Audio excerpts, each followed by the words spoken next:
Good day, I'm Samantha Allen and this is your JIS News for November 27. About 40 young people will benefit from the signing of a Memorandum of Understanding for the Youth Upliftment Through Employment Youth Build project. The MOU was signed on Monday between several stakeholders, including Youth Limited, the Heart Trust NTA, some private sector groups, the National Housing Trust, and the Education and Transport Works and Housing Ministries. The project will provide training in various aspects of housing construction in an effort to increase the employability and marketability of unattached youths. The idea was to implement a program in which those benefiting would be provided with the necessary skills to undertake new construction projects, carry out rehabilitation work on existing houses, and engage in project management, beautification, and the manufacturing of construction materials. Participants are to receive a Level 1 certification training from the Heart Trust NTA and internships with master builders and Jeep contractors through National Housing Trust projects. The course, which will run for 9 months, is scheduled to start in January 2013. The Jamaica Defence Forces communications and language capabilities are being enhanced with the help of the British government.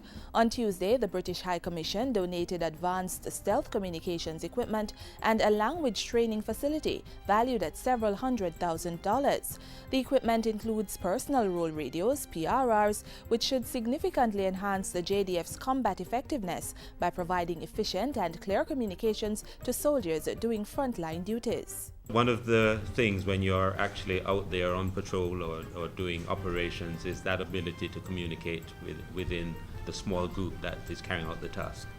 And this can actually do that in an effective and cost-effective way. The language training facility, meanwhile, will improve soldiers' skills in French and Spanish, which will enhance their ability to engage and operate in the Caribbean community. Justice Minister Senator Mark Golding says the first draft of the lottery scam bill being drafted could be ready by the end of this month. Senator Golding, who made the announcement in the Senate on Friday, said this would be a major achievement. The legislation will look at the types of fraud that are involved in the lotto scamming activity, which has emerged in the last few years. Senator Golding says it will allow for more effective prosecution of those activities. Diplomatic relations between Jamaica and China will not suffer with the change of leadership in the Asian nation. In fact, Chinese Ambassador His Excellency Zheng Qingdian has hailed the 40 years of diplomatic relations between the two countries and says this will grow stronger under the newly elected Chinese leadership. He was speaking at a reception in celebration of the 40-year milestone at his residence on Friday. The cooperation between our two countries has been proved pragmatic and fruitful. Our two peoples cherish the friendship towards each other. The relationship between our two countries will be pushed to a new level. For his part, Foreign Affairs and Foreign Trade Minister A.J. Nicholson says Jamaica is proud to boast a genuine friendship and a productive and beneficial partnership with China. Our shared principles of respect for the sovereignty and the territorial integrity of states have provided a clear platform on which to conduct our affairs. Government is exploring additional ways of constructing more affordable houses for Jamaicans. On Monday, Prime Minister Portia Simpson Miller met with representatives of the foreign investor Allied Container Systems ACS, who earlier met with executives of the National Housing Trust. The ACS representatives are on a 5-day visit to Jamaica, which began on November 25. ACS is a global supplier of habitable containerized buildings.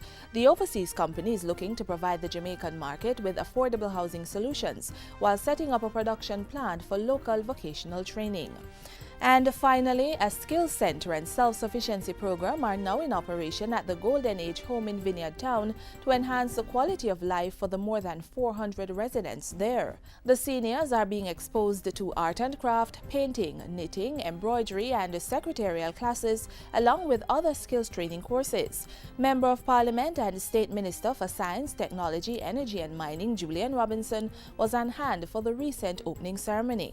As an administration, we are committed to ensuring that the Golden Age home represents the best of what we can do as a country in how we look after those who are most vulnerable.